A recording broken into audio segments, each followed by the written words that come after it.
வந்து என்னதே அப்ப நான் நயன்தாரா இல்லையா? நயன்தாரா பாட்டி மாதிரி இருக்கு. நான் சொல்லமா பாருங்க என்னனே ஏனா வரும்போது ஊதுது. சரி அண்ணே என்னை பார்த்து அப்படி சொல்றீங்களே, பள்ளிக்கூடத்துக்கே போனதில்லை இங்கிட்டு சத்துமா 4 பேருக்கு வணக்கம். பெட்டிக்காரே ஏத்துங்கண்ணே. பெட்டிக்காரே சொல்லுமா. நல்லா இருக்கிறீங்களா? நல்லா இருக்கேன். இல்லங்க அண்ணே வணக்கம்மா. ஆள் ஒண்டுக்கறாப்பா வணக்கம். தாளக்காரனே வணக்கம். மைக் செட்டுக்காரனே நல்லா இருக்கிறீங்களா? சிச்ச மொத்தோட இருக்காரு. நீங்க எப்படி இருக்கிறீங்க? 5 பேர் உட்கார்ந்துருக்கீங்களே. சரி சரி நீங்க எப்படி இருக்கீங்க? நீங்க எல்லாம் தான் நாங்க எல்லாரும் நல்லா இருக்க முடியும். வீடியோ இருக்க அனைத்து அண்ணன்களுக்கும் வணக்கம் வணக்கம். ஏன்னா அங்க போய் எடுத்துக்கிட்டு இருக்கீங்க? இடம் இல்லையா? சரி வந்தமா நாளை சரி ஆட்ட போடுமா? ஆமா போடுமா. அந்த விட பார்த்து போயிட்டே இருக்கீங்க. ஏறி நன்னாங்க ஏறி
எப்படி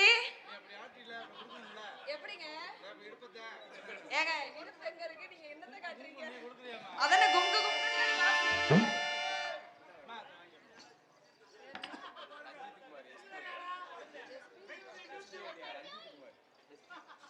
எஸ்பி ரஞ்சித் குமார் அவர்கள் எனக்காக 100 ரூபாய் அன்பளிப்பு கொடுத்திருக்காங்க. என் சார்பாகவும் கலை குடும்பத்தின் சார்பாகவும் நன்றி. என்னனே கையாமுக என்னனே கூப்பிடவா? அவர என்கார கூப்பிடவா? என்ன ஆச்சு? நீர் கடுப்பா? நரம்பு தளர்ச்சியா? என்ன போய் அடிச்சுட்டு வா தனியா உட்காந்து. ஜன்னலே தான்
கூப்பிடணும் தெரியுமா? யாரம்மா கூப்பிடுன? யார? யார? நீங்க சொல்லுங்கப்பா, யாரப்பா கூப்பிடணும்?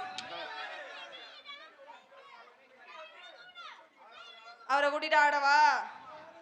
ஏன் அவரை கூட்டிட்டு ஆளுங்க ஒவ்வொரு ஆளுல வந்து குத்திட்டு போங்களேன். அவரை பார்த்தாவா? கூப்பிட வேண்டிய ஆளை கூப்பிடணும். யார் தெரியுமா? யாரு? யாருங்க? நாடகம் கேளுங்க, அப்புறம் நல்லா ஏதாவது சொல்லிவிடுவேன். இந்த நாடகத்தோட கதாநாயகனே அவர்தாம்மா. அப்பாவை போச்சு, அசிங்கமும் பேசக்கூடாது, இதை பேச வச்சிடாதீங்க. யாருங்க கதாநாயகன்? எம்கேஆர். இந்த கதாநாயகன் யாரு தெரியுமா? அந்த கதையோட முறைப்படி முருகன். அது போன வருஷம் வரைக்கும் தான். வீட்டுக்கு போன அண்ணே, வீட்டுக்கு போ. என்னது கதை? இங்க வருமா? நாடக வள்ளி திருமண நாடகத்துல கதாநாயகன் யாரு? முருக பெருமானு வள்ளிங்க. இப்ப பாருமா, கொடூரமா எம்கேஆர் பயலுகடா. பாத்தல? எது கத்திரிய? எது கத்திரிய? அவெல்லாம் பெரிய ஆள்மயிறு, அவனுக்கு அவ்வளவு பெரிய ரசிகர் வேற. என்னம்மா மயிறு வீரன்லாம் பேசுற? அவனுக்குலாம் என்ன மரியாதை? அவர் என்ன பண்றாரு? என்னத்தை வந்து புடுங்குறாவே? அவருக்கு என்னத்த பதில சொல்ற? வர சொல்லுங்க, நோனியை கழட்டி போடுவேன் தெரியுமா? எங்கே ராத அப்பனுக்கு குடுக்கிற கூட்டுல இப்ப உங்களுக்கெல்லாம் தெரிவிக்க போது பாருங்களேன். அவனாவது தேவனா ஒரு வகையில நான் ஒத்துக்குவேன். இந்த கூட ஒருத்தன் வந்திருக்கான் தெரியுமா? ஆமா, ஆனந்தராஸ். ஆனந்தராஸ். அவன் யாரு? அவன் ஒரு வீணா புதி. ஆமா, அவனை பார்த்தாலும் அப்படியே எனக்கு பத்துக்கிட்டு வருது. இவன் ஒரு எப்பா உடச்சுட்டு போப்பாங்கிற, உடச்சுட்டு வீட்டுக்கு எடுத்துட்டு போ. இவனாவது சரிங்க, இதுல ஒத்துக்குவேன். சரி, இந்த வத்தலும் தொத்தலும் ஒண்ணு ஒரு பாரு, கழுத்தை சாச்ச பண்ணி. ஆனந்தராஜ். அவன் பேர்லாம் சொல்லாத. ஏமா? அவன் ஒரு ஆள்தா. ஜெண்ட மேல டான்ஸ்கார புள்ள ஆமா, ஜெண்ட மேல புகழ இந்த புகழ்னு. நீங்க வேற டான்ஸ்கார புள்ள ஒத்த புள்ளையில விடுறது இல்ல, போய் பக்கத்துலயே உட்கார்ந்துக்கிறது. ஆமா, அப்படியே பொம்பளை வாட பட்டுக்கிட்டே இருக்கணும் போல இருக்கு அவனுக்கு. அந்த வீணா போனவனுக்கு என்னவோ அவனுக்கு வலிக்குது. இத குடுங்குறான், அத குடுங்குறான், ஏதாவது வாங்கின மணியமா தான் இருக்கிறான். சரி கூட்டுறோமா? சித்தார கட்டிக்கிட்டு சிங்காரம். அப்புறம் இப்படி கத்திட்டே நான் கூப்பிடவே மாட்டேன். நான் கூப்பிடவே மாட்டேன். அவனை வர சொல்லுங்க, நான் கூப்பிடாம